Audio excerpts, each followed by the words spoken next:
Morning, viewers. Today, we are going to discuss the Indian foreign policy issue, and the latest being that Prime Minister Narendra Modi's recent visit to G7. Along with it, he went to Cyprus and he went to Croatia. Now, at G7, in Prime Minister Narendra Modi spoke with other leaders, world leaders, could not speak to US President Donald Trump, who left the G7 summit meeting in midst, went back to Washington. In the background of the Israel Iran conflagration growing. Now, where does India stand today, despite our Prime Minister's best efforts to win friends across the world? Now, Prime Minister Narendra Modi has made in his last 11 years 85 foreign trips, and he has visited 75 countries. Among the all the countries, the foreign visits, the maximum visits that he paid or he visited was to the US on bilateral accounts, also on addressing the UN General Assembly session. Then he visited some countries 4 times, 6 times, went to China 5 times. Along with it, Nepal he visited 5 times, Singapore he visited 5 times. Anyway, the purpose of telling you or numbering you these visits was that he has been on constant mission to win friends across the world. Now, when Operation Sindoor took place, only two countries came in total support of India. One was Afghanistan, and another one, you guess, was Israel. Now, relations with Israel under Prime Minister Modi's regime, 11 years, have developed leaps and bounds. Now, imagine at the time of crisis, we had only two friends supporting us. And our rival, Pakistan, whom India has been trying to isolate internationally and put in the category of terrorism sponsoring states. Imagine who all supported Pakistan. China, obviously, China had said that it has an ironclad friendship with Pakistan and its strategic interests converge with China. Imagine, we have been trying to win friends across the world. Then China was there. And imagine Prime Minister Modi visiting US 10 times. And the US President Donald Trump, for whom he had campaigned, Ab ki baar Trump ki sarkar, he said, this time elect Trump. Though Trump had lost in that election, and Trump again came back this year, he took over the US presidency second time in January this year. And Prime Minister Modi was one of the top 4 or 5 leaders who went and met Trump in Washington. Now, when the India Pakistan conflict began after the tragedy at Pahalgam, and India declared that it's going to destroy, dismantle the military installations and terrorist hideouts in Pakistan. And it did. It did launch Operation Sindoor. And Donald Trump, who was claimed by Prime Minister Modi as his friend, what he did not stand categorically with India, but he negotiated, he forced India and Pakistan to agreed to a ceasefire. Now, Donald Trump has repeated this in numerous times, 14 times that I have counted. Anyway, what I was saying that Trump, who could not meet Prime Minister Modi during the G7 meeting because he had to rush back, then we are being informed by our foreign secretary that Donald Trump desired to talk to Prime Minister Modi. And they held 35 minutes long conversation. During that conversation, we have the briefing. We have the briefing only from our foreign secretary, Vikram Mistry. There's no readout from the US side. There's no official account, though Trump has praised Prime Minister Narendra Modi. But imagine during that, and our foreign secretary said that Donald Trump asked Prime Minister Modi to stop in Washington on his way back to ongoing trip to Croatia before coming to India. But in India declined because of time and all those factors. And since we have only an account from of the 35 minutes telephonic conversation only from our foreign secretary, we need to look into it. It's a one-sided version. Trump again repeated that he did this ceasefire. Ceasefire was done at his behest, even after the telephonic conversation. During the telephonic conversation, Prime Minister Modi has reportedly told the US president that ceasefire was done because Pakistan asked for it. Technically, it is correct that Pakistan DGMO called India's DGMO, and only after that a ceasefire was agreed. But Donald Trump, at his social media platform Truth, had announced that India and Pakistan have agreed to a ceasefire at his behest. So, what should we acknowledge as fact? One sided version can't be facts, it has to be corroborated. Donald Trump is not ready to corroborate. Not only that, you must realize that in a federal court in New York, the US Commerce Secretary has said on record in black and white that in the ceasefire, trade issue played an important role. Anyway, so what I was saying that US did not prove to be a friend, nor any other country.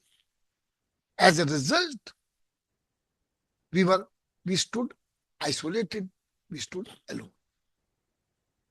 After that, the Prime Minister Narendra Modi decided to send delegations, MPs, former foreign ministers, external affairs ministers, and officials to 32 countries. Now imagine the Pakistan also sent similar delegation to Great Britain, to US and all that. Now while our delegation was emphasizing that Pakistan is sponsoring terrorism and it should be held guilty for it, the world must take note of it and were briefing foreign governments, foreign audiences about India's stand. during the Operation Sindoor. What was Pakistan telling? Pakistan was saying that, look, we are ready to talk, we are ready to negotiate, we are ready to be probed if our involvement is in Pahalgam. Pakistan was saying, uh, Pakistan was weeping. Pakistan was saying, Pakistan delegation, that look, India has stopped water to us. It has suspended in this water treaty agreement. We will be stopped. Our agriculture will be destroyed. So what happens? The neutral observers are saying, those who have attended both these briefings, one by Indian delegation, for example, led by Shashi Tharoor in the United Kingdom or in the US, and other by Bilawal Bhutto and others in both these capitals.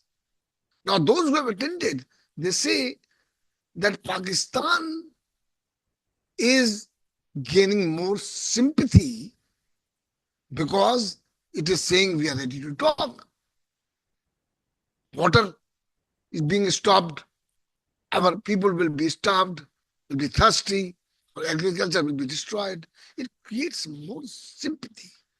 While India's stand, which may be right, but it is not generating what you call support for us. Anyway, Pakistan has an all-weather friend in China, which not only supported Pakistan military operations by giving precise locations, satellite precise locations, and better armament. Today, Pakistan's total arms are 80% from China. Now, India had armament from Soviet Union earlier, from Russia. US is saying that don't buy from Russia. Okay. Now, China, on the one hand, is supporting Pakistan, is building roads and road from China to Middle East. And China has given lot of loans to Pakistan, making Pakistan dependent on China. India, on the other hand, mind you, is equally dependent on China. Whatever our leaders may be saying, a small information will reveal you in 2023-24, China exported to India $113.5 billion of worth of goods, while India exported to China only $14.3 billion. So this big gap. And imagine what India is buying from China and is re-exporting to other countries, which boost our exports, like in AI phones, iPads, and all that. In pharmaceuticals, that we are becoming a big player. The raw material of these pharmaceutical goods comes from China. Rare earth minerals come from China. China, during the Operation Sindoor, had stopped sending rare earth minerals to India. India was concerned, it was bothered. After, in the month of June, China and India have been talking that the raw minerals exports can again come to normal level. On the other hand, you see China, Russia, on the one hand, China is supporting Pakistan. On the other hand, Russia, which used to be our friend, supported India on Kashmir consistently, and on other issues also, has restarted its one of the factories in Pakistan, armament factory. Not only that, they are going to launch a rail link between Lahore and Moscow. It was inaugurated, a part of it. Now, while Russia is coming closer to Pakistan, India is distancing itself from Russia, having no friends across the world.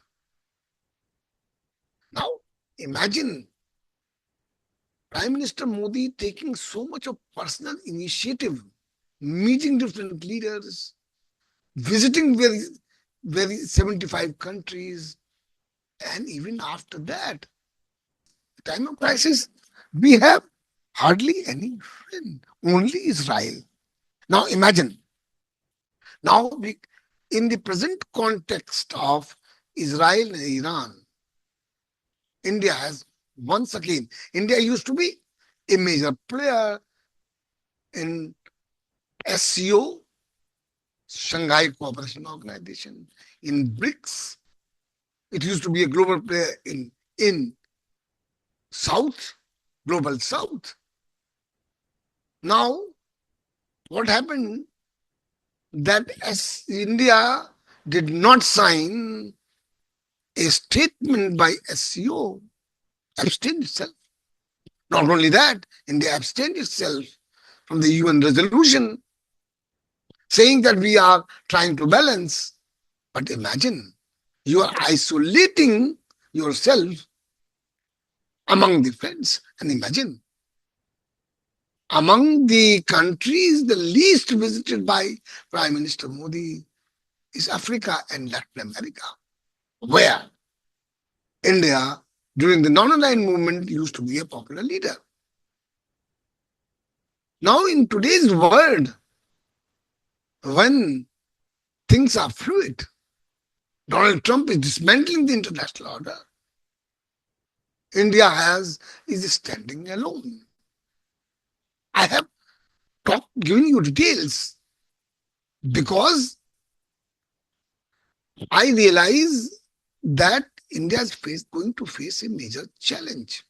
India has almost joined the Zionist camp because the only friend that supported India was Israel, the Jewish lobby which controls US, which is trying to destroy, you know, Iran. Iran has been projected as an evil empire. Iran is standing, throwing a challenge to US. Donald Trump is running haywire whether he should support militarily Israel or not, whether he should send military planes to the conflict area, because during the presidential campaign, Donald Trump has promised that US will not get involved in other military conflicts. Now, he's being forced to. Iran has thrown a major challenge to Israel. Now, in all this, where are we standing? We are standing with Israel, though we are claiming that we are doing it for balancing. But where does the balance come? You can claim, you can say a lot of things, but it is shorn of realities on the ground. So today, I will stop here. I have only given you facts that where does India stand today. Prime Minister's G7 visit and Prime Minister Modi and Canadian Prime Minister again promising each other that the bilateral relations will be improved. They have decided to appoint high commissioners. Now, India must realize why did the events came to that tragic turn when both the countries decided to withdraw our high commissioners. Because my assessment is that India's India's effort or India's determination under Prime Minister Narendra Modi's regime, determination to use muscle power in international affairs. Whether in case of Nepal, which is going closer to China, whether in case of Sri Lanka or other Bhutan and other places, India has been using what you call our IB and raw officials to send stern messages to these capitals. Now imagine in today's world when negotiations and talks are the only valid instruments. We say we will not talk, we will not have a dialogue. Okay? And what you do? You try to use muscle power. It was done in the 19th century called gunboat diplomacy. But those days are over. We must realize what are the valid instruments of diplomacy today. Diplomacy is a soft option. You persuade, you remain in constant touch, you have a dialogue. So, sadly, India stands in a corner today. Indian foreign policy is in shambles. So, I will stop here. Next week, I'll come with another topic. Okay, my viewers of Media Map, please, if you like it, have you liked my talk, like it, comment so that I can learn from you. Please subscribe and share. Thank you so much. Bye bye.